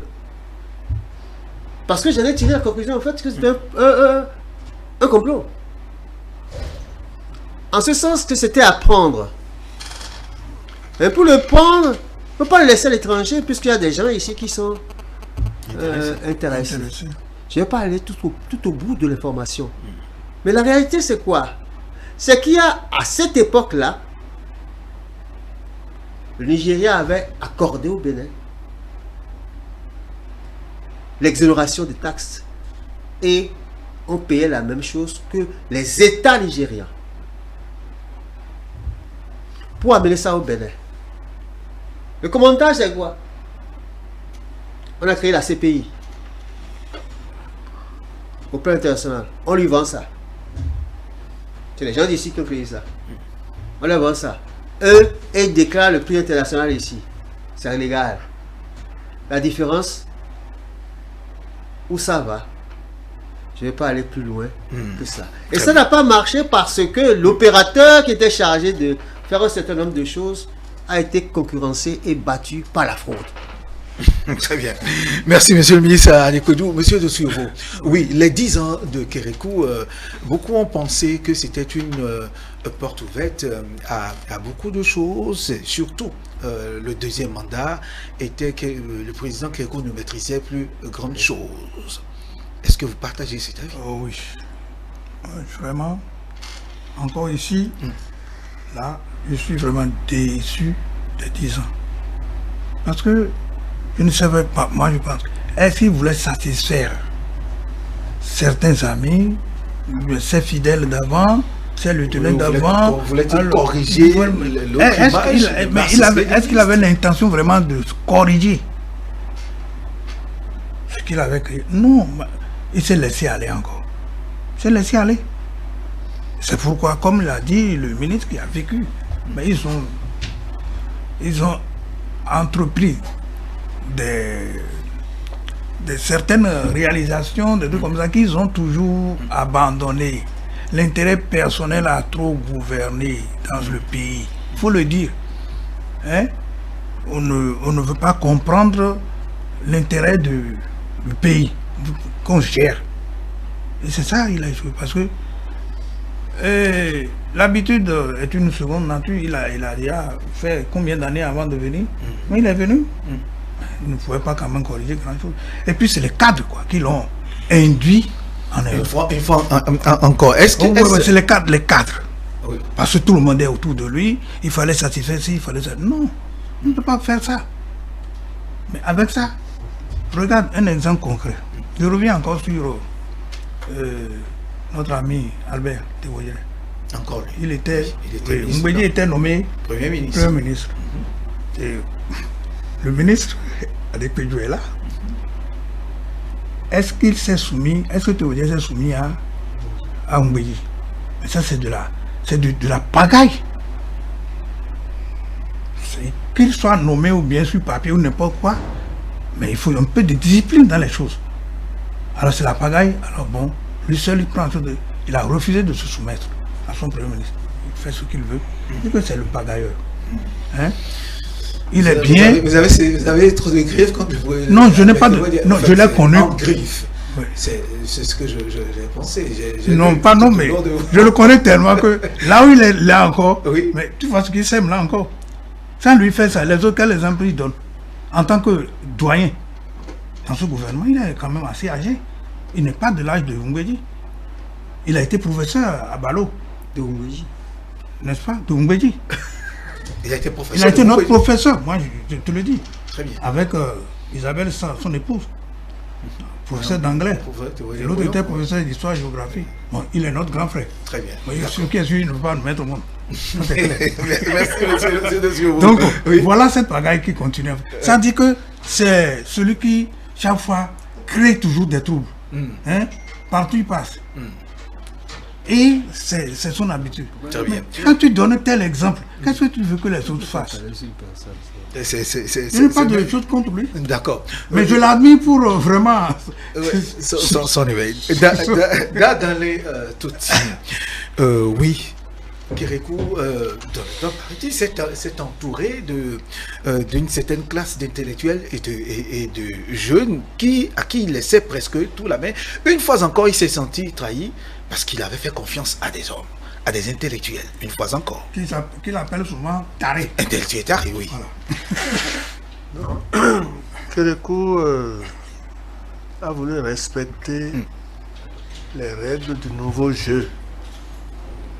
Il était président, grand camarade de lutte. Bon, c'est tout, c'était lui. Maintenant, on a dit c'est la démocratie. Et bon, les partis politiques qui l'ont soutenu, il dit bon, venez, il nomme Premier ministre parmi eux. Il dit, en tout cas, il dit, il faut se conformer à un nouveau jeu. Je ne sais pas s'il était à l'aise, mais toujours est-il que il doit exercer un nouveau pouvoir. Quelles étaient vos relations avec lui pendant ces 10 ans? Moi, mes relations, j'ai eu 2 nominations. La première, c'est qu'il m'a nommé ambassadeur du Bénin au Gabon. Dans des conditions où, en fait, lorsque la nomination est faite, ça s'est passé comme ceci. Ça veut dire qu'il faisait toujours confiance en vous. Vous étiez toujours là. Non, j'étais dans le sillage de l'ADEMA. Comme je vous ai dit là. J'ai voté pour lui quand l'ADEMA a demandé qu'on vote pour lui. Et nous avons voté pour lui. Et quand tout ça s'est passé, on s'est demandé, bon, mais je suis avec le président doyen Paoletti, ceux à qui on n'avait donné aucun poste. Donc j'étais retourné aux affaires étrangères, je tournais les pouces là-bas. Et les gens commençaient quand même par lui poser le problème. Ah, il y a M. Adalé, etc. Elle a dit, il est quoi? On dit, il est diplomate. Mais trouvez-lui un poste à la diplomatie. C'est Ocho qui a été ministre des Affaires étrangères qui m'a appelé pour me dire, bon, monsieur le ministre, je ne sais pas quel poste je peux vous donner, parce que, bon, je lui ai dit, mais mettez-moi à l'inspection des affaires étrangères. Il dit, je vais vous donner je vais vous accepter que vous allez vous asseoir sur quelle chaise là-bas. Non, non, je ne peux pas. Je dis, mais alors, comment vous allez faire? Et un jour, il m'appelle pour dire, écoutez, je ne sais pas si vous pouvez accepter tout ce que j'ai. C'est que on vient de nommer tous les ambassadeurs partout et autres. Il y a un poste du Gabon qu'on veut transformer en ambassade. Je ne sais pas si vous allez accepter ça. Et vous aviez accepté? J'ai dit, mais j'acceptais déjà d'être cadre seulement. D'accord. Pas même inspecteur. Oui. Cadre pour aller travailler à l'inspection. Et bon, c'est comme ça que je suis allé. Allez. Et on estimait que pour les 10 ans, vers la fin de... J'ai dit 2 postes. Oui. Le deuxième, c'est que Paoletti a été nommé à la HAC. Je disais qu'on restait les 2 qui n'avaient pas de poste. Paoletti a été nommé et il est mort. J'étais en train de finir ma 2e année au Gabon. Et il a estimé que c'est moi qui viendrais le remplacer. C'est tout. Et comme ça que j'ai eu à être confronté à votre milieu, Voilà. que j'ai beaucoup aimé Mais d'ailleurs. très derrière. Et oui, et à la fin, oui, les 10 ans du président Kérékou, beaucoup d'autres choses qui se passaient que beaucoup n'appréciaient pas. Et on a appris que les mêmes qui étaient là, qui en profitaient énormément, ne voulaient pas que le Kérékou finissait normalement ses 10 ans. C'est-à-dire, on projetait, on loyait déjà un 3e mandat et ça réfléchissait autour du général par rapport à ça. Monsieur le ministre Aquiles. C'est pas tout à fait comme ça. C'est surtout son cabinet. Surtout son cabinet. Ceux qui ont travaillé dans son cabinet là, ils voulaient qu'il continue. En réalité, on a fait UBF. Hein. C'est Ramassi de Ramassi. Une réunion de partis politiques. C'est comme si vous crachez dans la soupe. Vous étiez à Wébé. Ça veut dire qu'il n'y a pas, disons, des valeurs Une conviction. à la base. C'est la seule valeur, c'est comme on le voit maintenant, c'est parce qu'on soutient le président. Sans avoir les mêmes idées. Donc, et il était au dernier mandat. Mais les ambitions présidentielles sont nombreuses dans ce cas-là. Ce qui fait que, dès qu'on est parti aux législatives, l'UBF s'est scindé en 3 rangs, avec des gens qui veulent être président la prochaine fois. Et c'est là que ceux qui étaient au cabinet, là, ils ont dit transforme UBF en UBF parti. Le front en UBF parti, et ils l'ont fait. Et ils ont lancé la campagne pour la révision de la Constitution, le 3e mandat. J'aimerais bien donner des noms, mais je donnerai seulement. Par exemple, on a entrepris le PRD pour qu'il vote à l'Assemblée nationale. On a entrepris le PSD, un parti, pour qu'il vote pour ça. Mais au niveau de l'Assemblée, il y a eu une minorité de blocage. Heureusement que le président lui-même, à un moment donné, a dit non, ça va, je m'en vais. Est-ce que C'est encore Théodore qui s'est opposé. Tu Mais pas m'excuses, encore. vous m'excusez, vous C'est lui qui s'est m'excusez, opposé. Selon Oui. la capacité de duplicité de Kérékou, vous ne pouvez jamais la tête. Ah oui. Jamais. le malin. Moi, je ne veux pas dire tout ce que j'ai subi là-dedans. Mais la duplicité, ah non, c'est extraordinaire. C'est extraordinaire. Les gens m'ont dit, oh, il dit que non, quand il va Vous voir... voulez dire qu'il était partant, il était pour, si ça marchait. Je vais vous expliquer. Si on fait là, s'il voit que c'est possible, il va adhérer. Tant qu'il n'est pas sûr, il n'adhère pas. Il a appris donc la leçon. Donc, non. Si c'était passé. Si c'était le... Je vais dire en plein conseil, il injuriait tous ceux qui voulaient qu'il fasse le troisième mandat. Mais quand il est parti à l'Assemblée nationale, pour faire son discours sur l'état de la nation, il n'a pas évoqué qu'il était dans son dernier mandat. Pas un seul mot. Pas une seule illusion. Allusion. Donc, honnêtement, et par rapport à ceux qui m'ont moi entrepris pour ça, non, il n'est pas... il est bien derrière. Vous voulez dire que vous étiez aussi dans le schéma de ceux qui... Mais j'ai été entrepris pour diriger ça. Je ne m'amuse pas dans cette affaire-là. Vous aviez... Et j'ai dit, moi je ne fais pas. J'ai dit non, je ne fais pas. On est venu soutenir Kérékou pour un mandat. Il a fait 2 mandats. Ça suffit. Moi, je vais à l'Assemblée. Je vais lutter contre ça. J'ai dit ça carrément. Très bien. Merci, monsieur le ministre. Donc, on voit très bien comment c'est passé. Alors, après, je vais vous donner un exemple, par exemple. Il promet à quelqu'un, tu vas me remplacer. Après, échange. C'était qui? Laisse-moi dire. Et puis, échange. On quitte le gouvernement. La conséquence, c'est ça. On n'aurait jamais pensé que ça pouvait se passer. Mais ça s'est passé. Donc, il faut faire extrêmement attention. Moi, j'ai fait extrêmement attention à ce que quelqu'un dit. Il te donne des ordres. Si ça ne t'arrange pas, moi, quand ça ne m'arrange pas, je ne le fais pas. Et vous ne demandez pas des Et j'ai dit, je ne veux pas le faire pour telle raison. Il vous relançait pas? Je disais toujours, président, je ne suis pas éternel ici. Vous non plus, vous n'êtes pas éternel. Je ne veux pas qu'on va partir, on va dire que j'ai fait du merdier. Jamais. Jamais. Parce que c'est mon nom qui va rester dans l'histoire que j'ai fait ces conneries-là. Je ne veux pas. Très bien. L'avis de Toti par rapport à la fin, à cette volonté de rester, et puis finalement... Le ministre, mon ami de Keynes, n'a pas voulu mettre de nom. Moi, j'ai eu pitié pour certains. Pitié parce que ils sont partis rassurés que le président veut les booster pour qu'ils deviennent président de la République. C'est ça qu'il a dit, il n'a pas voulu mettre de nom. Moi, ça ne me gêne pas de mettre de nom. Parce que quand j'ai vu mon ami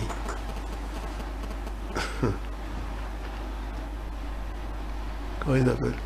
Je ne sais pas, je ne sais pas. Ministre d'État, cher Otto Pierre, qui m'a dit, ça c'est le président même qui lui a dit, allez, il faut. J'ai dit, mais tu ne peux pas. Il dit non. Et il a commencé campagne dans tout le pays et autres. Et par la suite, lorsqu'il s'est rendu compte que le président ne s'est pas du tout mouillé, ou du moins l'a désavoué, il a démissionné du poste de ministre de la Défense. Il dit ça ne sait jamais, ça ne se passe pas, que c'est pas. Mais effectivement, le type, il n'en revenait pas. Or, on l'appelait le complice de Kélékou. Le complice de Kélékou. C'est vrai. Alors, c'est Kélékou même qui dit qu'il est son complice, c'est-à-dire que c'est le type le plus proche de lui, ministre chargé de la Défense. Il a dû démissionner parce qu'il était déçu. J'ai été peiné aussi pour le ministre Akines. Oui. Parce que le jeu, où je sais, moi j'étais à la HAC, déjà, je suis revenu, où j'ai vu qu'avec l'UBF et autres, bon, je crois qu'il aspirait à devenir président de l'Assemblée. Le ministre Akines. Vous le dites devant lui. Oui, je le dis. C'est ce qui ne va pas nier. Il ne dira pas le contraire. Non. Et le jeu qui a fait, les alliances et autres qui ont fait là, je ne citerai pas de nom, mais tout le monde connaît, qui n'est pas été là, président de l'Assemblée. Mais c'est dommage. Mais ça s'est fait. Et bon. Ce sont les intrigues politiques. Enfin, C'est Akines. Ce truc-là. Vous nourrissez cette ambition Non. d'être président de l'Assemblée Non. longtemps. moi, Si ça marchait. Au départ, pas du tout. On fait les élections. Je suis le vice-président de l'UBF. Le président demeure au gouvernement. J'ai dit à quelqu'un, moi je suis prêt à l'assumer. Si c'est comme ça, en termes de responsabilité dans l'avènement de cette majorité. C'est tout. Et après, vous parlez. C'est dans la même même que j'ai commencé par avoir des problèmes. Oui. Parce que, je vous le dis honnêtement, quand j'ai été élu député, que j'ai dit, j'ai été élu, j'ai dit, quoi, comment tu as pu être élu? Des gens. Mon suppléant, on lui a dit, ne fais pas la campagne. La duplicité, c'est sérieux. Donc, moi, je ne me suis pas battu. Je n'ai rien fait. Un ami dit c'est mon ami. Puis c'est terminé. Mais moi, je n'étais pas dans l'économie d'affaires.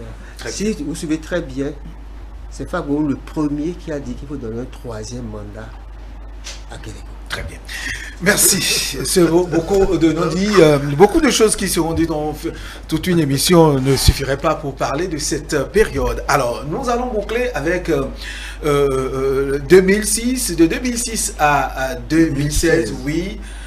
On en est là, troisième mandat, le président Kérékou n'en parle plus, les élections ont lieu, et c'est Bouni Yayi qui est venu ravir la vedette à tous ces anciens qui étaient là. C'était quand même surprenant, monsieur Adam. Non, c'est pas surprenant du tout. C'est pas surprenant du tout parce que lorsque les hommes politiques s'excluent, c'est le troisième larron qui vient prendre. Qu'est-ce que je veux dire? Moi, je me suis posé la question. Il y a Hungwedi et il y a Amoso. Je suis persuadé que Hungwedi n'aurait jamais accepté que Amoso devienne président. Et Amoso aussi, jamais Hungwedi président. Donc ils se sont exclus. Et lui, l'inconnu qui connaît la maison, quand il a été, c'est-à-dire c'est le touche pas ma constitution, et lui-même, il était à la BOAT là, il infiltrait tout et tout, il passait, non, on sentait venir. Je dis, si c'est ça, mais c'est le chemin ouvert pour Yayi Boni. Puisque Amosou ne peut pas se mettre d'accord avec Hungwedi pour que ce soit lui s'il arrive en tête. L'autre, donc si c'est comme ça, c'est le nouveau venu. Et je me suis mis, moi, dans la campagne pour dire, écoutez... Vous étiez de quel côté? Vous étiez pour Yayi Boni, j'ai commencé, j'ai pas été pour Yayi au départ. D'accord. Il s'est passé des choses en politique, là c'est compliqué. Moi j'ai dit, je ne participe pas à ce truc. Je ne participe pas. Bon, je vais voir. Alors le parti, les gens disent, mais comment on va faire les élections, nous n'allons soutenir personne et autres. Et c'est Adjovi qui nous faisait la cour. Adjovi Sévéré. Adjovi Sévéré, avec celui que j'ai quitté,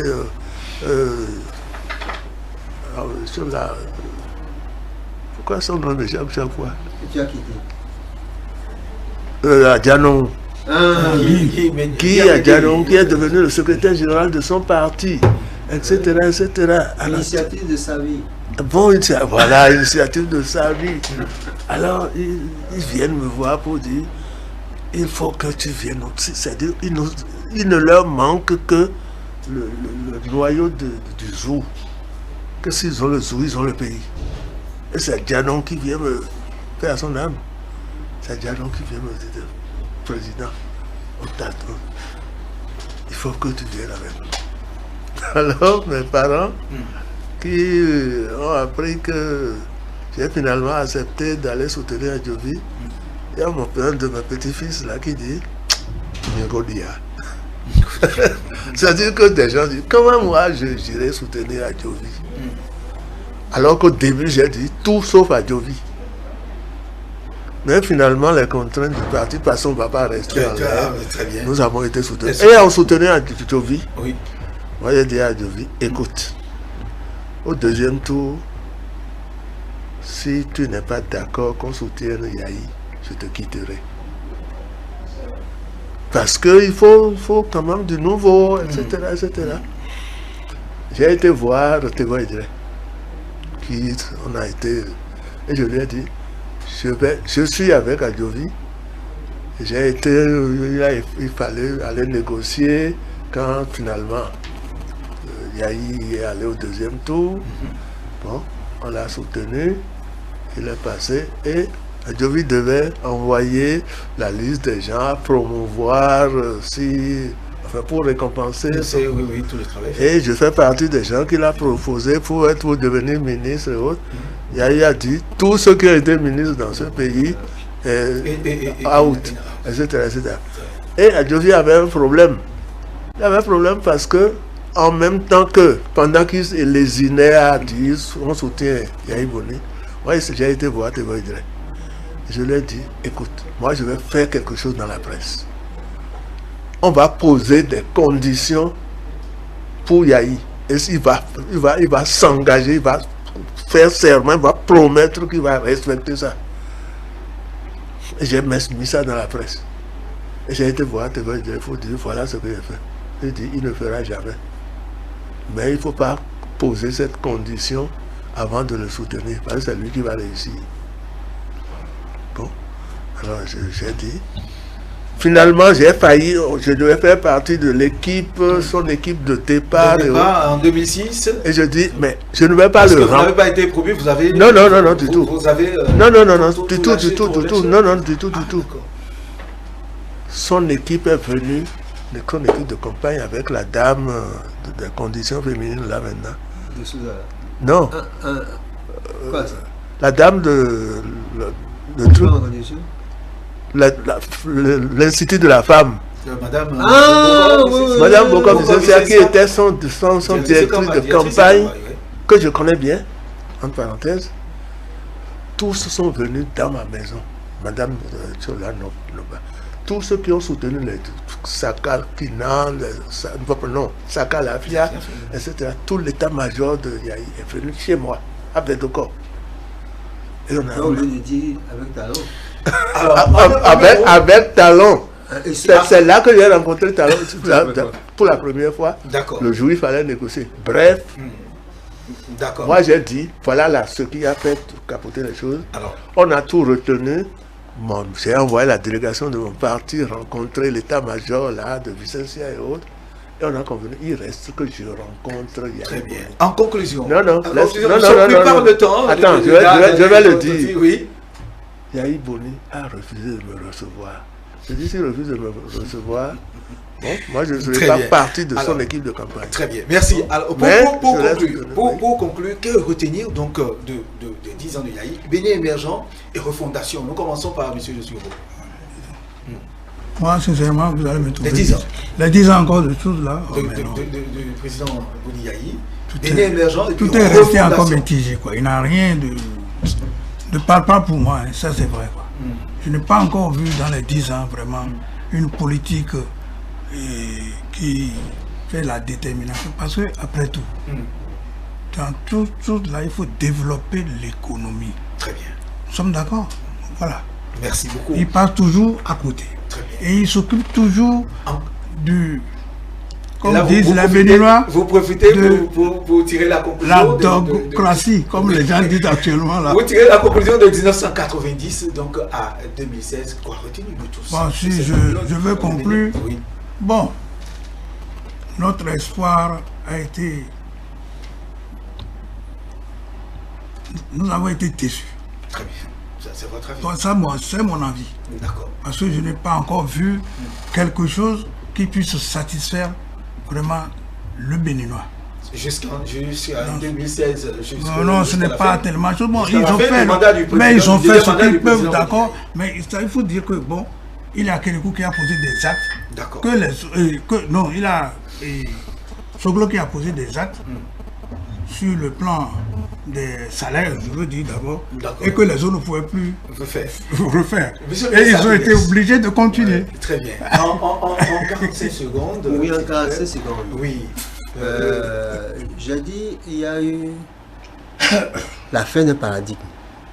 La fin d'un paradigme. Ah. Après Kérékou. Kérékou ne contrôlait pas les institutions. Il ne cherchait pas à les contrôler. À partir de Yahi Boni jusqu'à aujourd'hui, comme j'ai dit un jour à son président de la Cour constitutionnelle, tu ne peux pas être porte-parole de quelqu'un. Il est élu. Et tu deviens... Nous nous arrêtons à la période de 2016 ou à la fin du mandat du président Boni Yahi. C'est ça que je dis. D'accord. Tu ne peux pas être porte-parole de Yahi, que j'ai rencontré moi à la télévision, en face de moi. Et à la fin, tu es nommé président de la Cour constitutionnelle. C'est-à-dire celui qui va contrôler celui pour qui tu as fait campagne. Merci, monsieur. Que tu fasses bon, merci, bien ou mal, c'est que tu as fait pour Yahi. Très bien. Merci, merci monsieur le ministre. Monsieur Adalin Toti, nous allons boucler avec la lutte contre la corruption. Oui. Yahi Boni a fait la marche La marchette. pour dire, mais alors l'impunité totale, c'est la grande déception. Moi, je me suis dit, rien à en faire. Est-ce que c'était pas ces sentiments de frustration qui Non, qui non, étaient affichés là? non, parce que Les je de la corruption ont disparu depuis ce moment. oui, on déclare ça, et toutes les organisations, les Alcré et autres, on dit, bon, j'ai dit, à société civile combattante. J'ai Merci écrit beaucoup. donc dans ce... Mais tout ça, zéro. Merci à vous, Adekwedu Sylvain Akides. Je rappelle que vous êtes ancien ministre, ancien député, un acteur important de cette période de 1990 à 2016. Timothée Adanlin, aujourd'hui, Adanlin Toti. Merci d'avoir partagé ces moments avec nous, ces moments d'histoire. Monsieur Sikiriak Dosu, vous aussi, enseignant, vous étiez personne ressource également, témoin de tous ces événements. Merci d'avoir passé ces moments d'histoire avec nous pour la jeunesse, la postérité, une restitution que nous avons vécu, les belles promesses du renouveau démocratique. C'était donc de 1990 à 2016, mesdames et messieurs. La suite de la période de 2016 jusqu'en 2021, c'est à retrouver avec Romia Doroui et ses invités, mesdames et messieurs. Merci et très bonne fête de l'indépendance à vous tous. Indépendance, tcha tcha, Ozumi.